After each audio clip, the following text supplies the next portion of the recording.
Hello दोस्तों।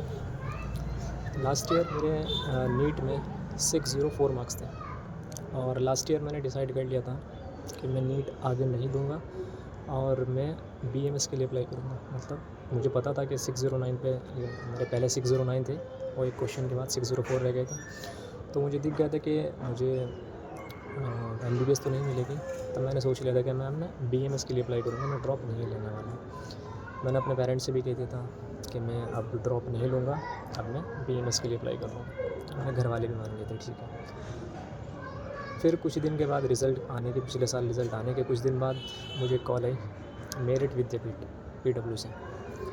उन्होंने पूछा मुझसे कि आपके कितने मार्क्स हैं। मैंने बताया कि मेरे 609 मार्क्स हैं।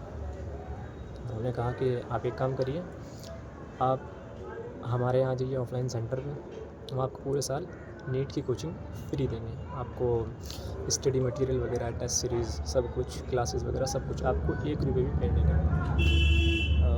तब मैंने सोचा कि यार अब तक मैंने नीट की जो प्रिपरेशन करी तब तक मैंने ऑनलाइन ही करी थी। मैंने हर मतलब यकीन टू पंडित बैच से मैंने पढ़ा था, मैंने ऑनलाइन ही स्टडी करी थी। अब तक मैंने ऑफलाइन एक भी पढ़ नहीं पड़ा था। ना मैंने ऑफलाइन कोई टेस्ट सीरीज़ ज्वाइन कर रखी थी, ना मैंने कोई ऑफलाइन टेस्ट सीरीज़ ज्वाइन कर रखी थी, ना मैंने कोई ऑफलाइन बैच ले रखा था। तो मैंने सोचा कि यार अब तक हो सकता है कि मेरी यही गलती हो कि मैंने अब तक कोई टेस्ट नहीं दिया, या फिर अब तक मैं कोई ऑफलाइन क्लास नहीं ली, मतलब इस तरह के इन्वायरमेंट में नहीं रहा मैं। तो मुझे लगा कि यार चलो एक काम करते हैं, अपने आप को एक चांस और देते हैं। देन मैंने अपने पेरेंट्स से बताया, उन्होंने कहा ठीक है जैसा तुम चाहो। मेरे पेरेंट्स सच में बहुत सपोर्टिव हैं मुझे इस चीज़ को लेकर। तो फिर मैं मेरठ चला गया, मैं मेरठ शिफ्ट हो गया। पूरे साल में लगभग मैं पूरे साल मेरठ ही रहा मैं। और मतलब सिलेबस तो मेरा स्टार्टिंग से पूरा ही था। तो हमें क्या था, बस क्वेश्चन प्रैक्टिस वगैरह करनी है और टेस्ट सीरीज़ वगैरह देनी है। तो स्टार्टिंग से लेकर आखिर तक, मतलब पूरे साल के आखिर तक मैंने टेस्ट वगैरह दिए, क्लासेस वगैरह ली। तो टेस्ट में अगर मैं बताऊं तो स्टार्टिंग से लेकर एंड तक मेरे मार्क्स एक कांस्टेंट बने हुए थे। 680, 690, कभी कभी 700 भी टच हुए। और मतलब कभी ऐसा नहीं हुआ कि मेरे मार्क्स 650 से नीचे गए हों। हमेशा 650 से मेरे प्लस ही रहते थे। हाँ, वो बात अलग है, अगर पोटेंशियल, हमारा एक पोटेंशियल के टेस्ट अलग होते थे। तो पोटेंशियल के टेस्ट में ऐसा था कि पोटेंशियल के टेस्ट में भी सबसे ज़्यादा मार्क्स मेरे ही रहते पूरी कोचिंग में। तो पूरे साल, मतलब अगर मैं सही बताऊँ तो पूरी कोचिंग का टॉपर मैं ही था। पूरी कोचिंग का टॉपर मैं ही था। तो अपने आप को मतलब एक कॉन्फिडेंस रहता है कि यार हम हर टेस्ट में इतने ही बन रहे हैं, 690, 680, 675, इससे कभी नीचे नहीं जा रहे। तो लग रहा था यार इस बार सिलेक्शन तो होना ही है, पर इस बार अच्छी रैंक लेके आनी है, ठीक है। तो ठीक है, इसी बेसिस पे टीचर ने हमारे ऊपर मेहनत भी की। फिर नीट का दिन आया 4 मई। मैं अपना वापस मुज़फ़्फ़रनगर आ गया क्योंकि मैंने सेंटर यहीं कवर रखा था, मैं मुज़फ़्फ़रनगर से हूँ। तो मैं टेस्ट देने गया, 2 बजे टेस्ट हमारे हाथों में मिला।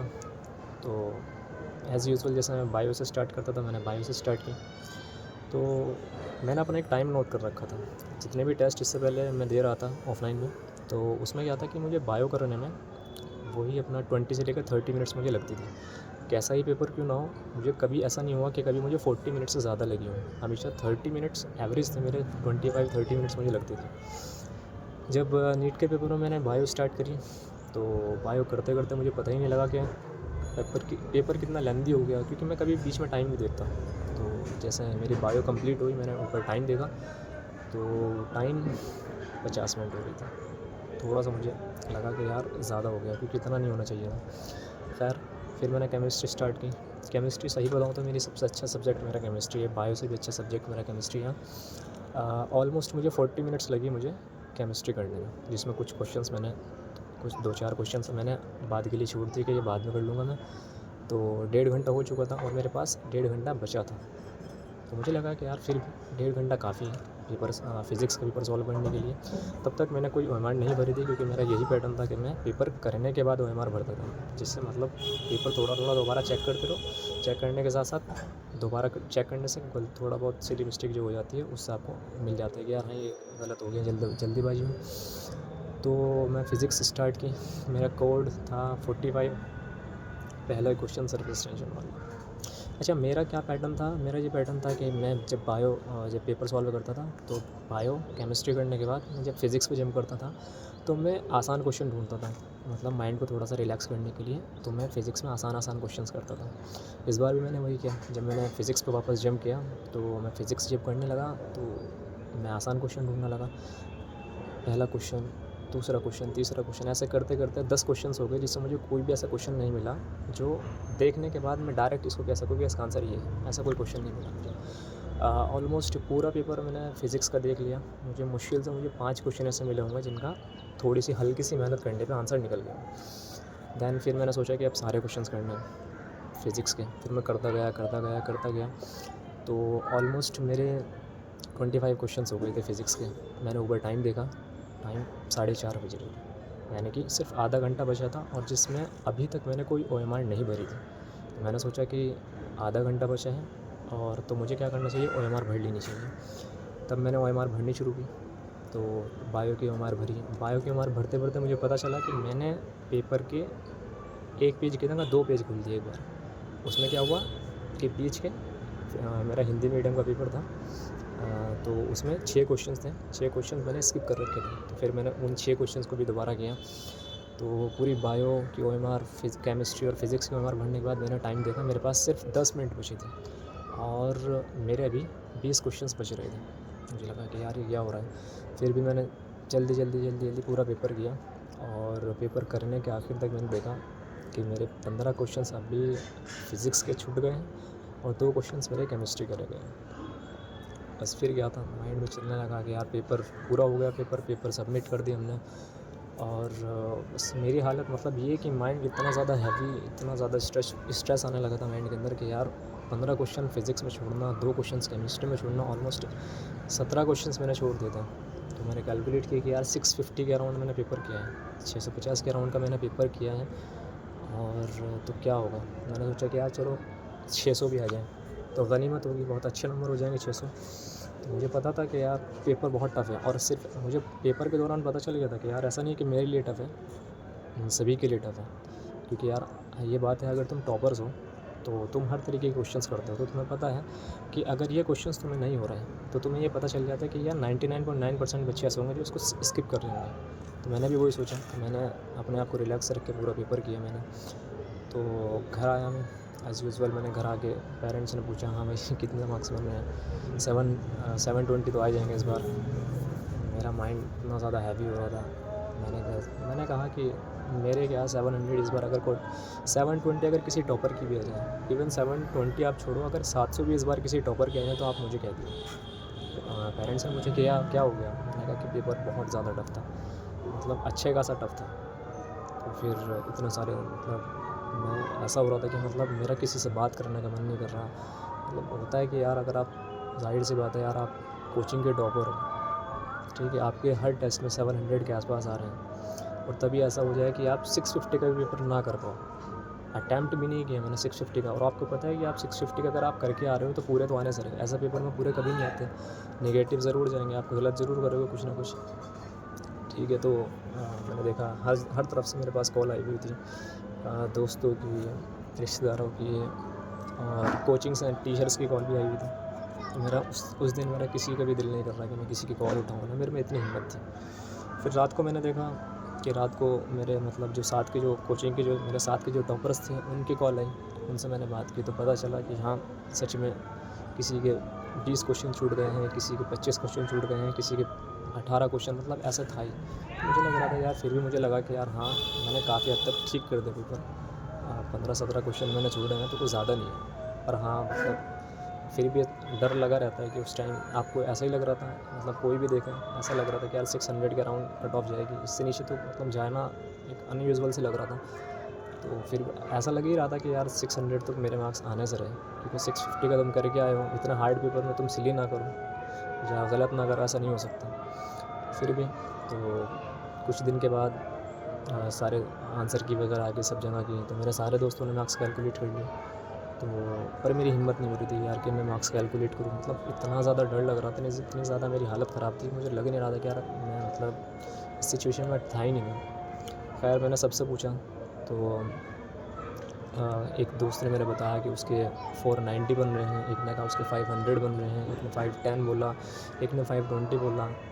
मैक्सिमम एक दोस्त है मेरा, उसने बोला कि 548 बन रहे हैं उसके। तो मुझे लगा कि यार सारे 500 से 550 के बीच में लाई कर रहे हैं, यानी कि यार ज़ाहिर सी बात है कट ऑफ इसी के बीच में जाएगी। क्योंकि अगर टॉपर्स ऐसी बात कर रहे हैं कि उनके ये और मतलब ये ऐसा नहीं कि ये टॉपर्स ऐसे थे, ये सारे ड्रॉपर्स थे और इनके पिछले साल सब के नीट में 600 प्लस थे। किसी के 610 थे, किसी के 6, एक मेरे दोस्त थे उनके 626 भी थे नीट में पिछले साल। तो सभी का दिख रहा था कि यार सभी के 500 से 550 के बीच में लाई कर रहे हैं। तो उन्होंने मुझे बोला कि यार तू भी एक बार कैलकुलेट करके देख। मैंने कहा ठीक है। तो एक बार मैं आंसर की से मैच करने लगा, तो मैंने फ़िज़िक्स से मैच करना शुरू किया। तो पता चला मेरे 5 में से मतलब स्टार्टिंग के 10 क्वेश्चंस में से मेरे 3 गलत हैं। तो बस मेरा माइंड एकदम काम करना बंद करने लगा कि यार मैंने कहा और नहीं हो पाएगा। फिर मैंने बंद कर दिया। फिर कुछ दिन के बाद मुझे लगा कि यार करना चाहिए दोबारा। तो खैर मैंने फिर बायो से स्टार्ट किया। मैंने कहा यार बायो से कैलकुलेट करो। बायो से मैंने चेक करके देखा। तो खैर मैंने ज़ूलॉजी चेक करी, तो ऐसा पता मतलब देखा कि पूरी ज़ूलॉजी में मेरे सिर्फ 2 ही क्वेश्चन गलत हैं। मैंने कहा चलो बेहतर है, एक राहत की सांस मैंने ली।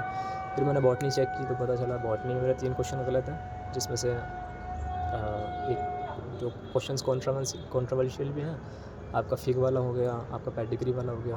तो मैंने उन्हें भी नेगेटिव मान लिया। मैंने कहा यार मैं सोच रहा था कि सबसे कम अपने मार्क्स कैलकुलेट करके देख लूँगा। तो बॉटनी में मेरे 3 क्वेश्चंस गलत थे, तो मेरे 335 बायो में बन गए थे। फिर मैंने अपनी केमिस्ट्री चेक की, तो केमिस्ट्री में 2 क्वेश्चंस मैंने छोड़ रखे थे और शायद 6 क्वेश्चंस मेरे गलत आए, जिसमें मैंने सिली भी कर रखी थी 1-2 क्वेश्चंस में। तो बायो में मेरे बने केमिस्ट्री में मेरे बने 142 मार्क्स। फिर मैंने सोचा कि यार अगर 100 मार्क्स भी अगर इसमें फ़िज़िक्स में मेरे अगर 100 मार्क्स भी आ जाएँ तो अच्छे खासे मार्क्स बन जाएंगे मेरे। तो मैंने फ़िज़िक्स चेक किए हैं, तो मैंने 30 क्वेश्चंस मैंने फ़िज़िक्स का अटैम्प्ट कर रखे थे, जिसमें मेरे 9 क्वेश्चंस मेरे गलत हो गए और 21 क्वेश्चन मेरे ठीक हो गए, जिससे मेरे फ़िज़िक्स में मेरे मार्क्स बने 75। तो टोटल मिला के मेरे मार्क्स बन रहे हैं 552।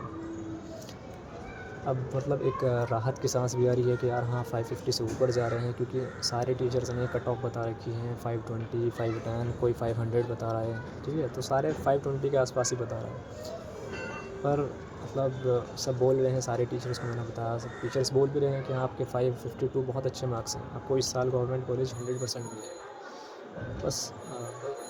बस मन में क्या है ना, एक डर सा ही है, कैसा कि यार जैसा पिछले साल हुआ था, पिछले साल भी अगर किसी के 640 आ रहे होंगे तो रिज़ल्ट से पहले वो पूरा खुश होगा कि यार 640 पे, तो हर टीचर ने उसे कह दिया कि अगर आपके 640 हैं आपको MBBS मिलनी ही मिलनी है।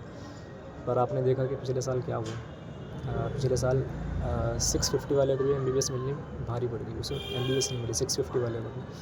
इवन मैं इस पे यूट्यूब पे मैं देख रहा था, एक स्टूडेंट था, उसके लास्ट ईयर 650 मार्क्स थे और इस साल उसके 520 के अराउंड बन रहे शायद। तो एक तरह का मतलब डर भी है कि पता नहीं चल रहा कि यार खुश होना है कि नहीं होना है, क्योंकि यार NTA का कुछ नहीं पता कि कट ऑफ मतलब कुछ स्कैम हो जाए, क्या हो जाए।